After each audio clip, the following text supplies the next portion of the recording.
Can you tell me the definition of anxiety?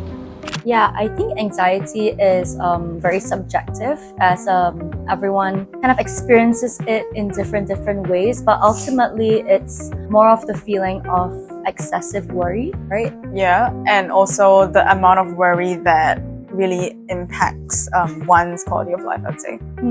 Yeah. Have you had any experience with anxiety? Okay, I guess I'll go first. And I tend to confuse fear and anxiety, and I think they both work hand in hand for me. So I do have a fear of needles. So in terms of like getting my blood test done, going for a full body checkup, as long as there's a needle, just like, yeah, that's when I start getting a bit nervous, I start feeling anxious. Yeah. Right. So how do you explain your tattoos?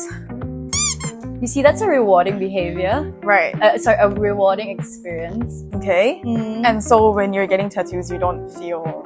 I feel pain, but... as in no fear or anxiety? I guess it's always the start, you know? Okay. It's always the beginning that's the hardest. Getting there, like... While before it's happening, like just like when I'm getting my blood test done, that's when I already know that, oh, okay, it's already happening anyway, so... Yeah. Okay, yeah. No. It's just the anticipated events. I think for me is probably public speaking.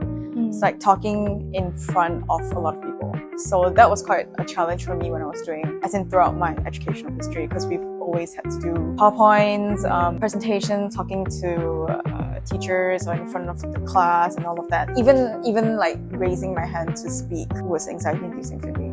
Yeah. Yeah, they would put us on the spot all the time. No, all the time, and Yeah. and they somewhat know that you're the one that is fearful and then Yeah. pay you. Hey, but you played it off really well anyways.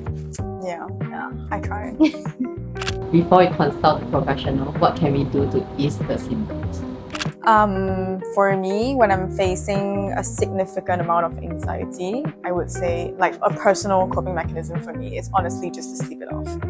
It's just my thing. It is different for everybody. I know some people love to get a workout in despite a very, very long day, but it's just not my thing. I would just prefer to sleep it off. And that usually works for me most of the time. Yeah, I think all these coping skills, coping mechanisms, they're very temporary, right? So I guess sleeping it off also, it's more of like a, okay, let me forget about it now. Yeah, no, for sure. Yeah, it's the same like other forms of coping. It's a form of distraction. Like for me, my anxiety sometimes kicks in. I guess my anxiety when I start anticipating all these different events, it starts kicking in like past midnight. To Right. which you will see me go to the gym at like 1 a.m., 2 a.m. just to kind of sweat it out. So you and I are really just opposites right now.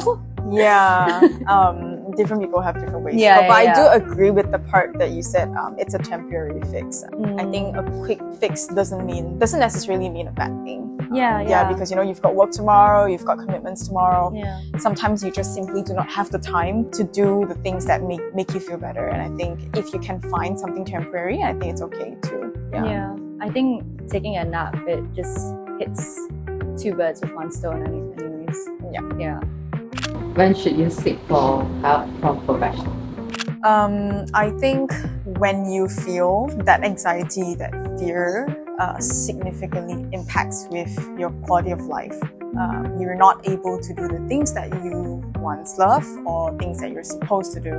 Work, school, can't really talk to people, can't do relationships, find yourself way more on edge than reacting things on a larger proportion in comparison to your usuals.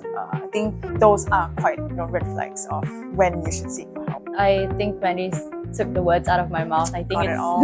yeah, you got it. Like hit the head of the nail. Is that what you say? I don't know. Okay, I agree with what Mandy says. I think it's when life gets difficult to push through because of these anxious symptoms that you have, when it starts to, like she said, also affect your quality of life. You feel a bit more distracted, your grades are dropping, your work performance is it's depleting completely. Yeah, that's when you should start talking to somebody and seeking for professional help.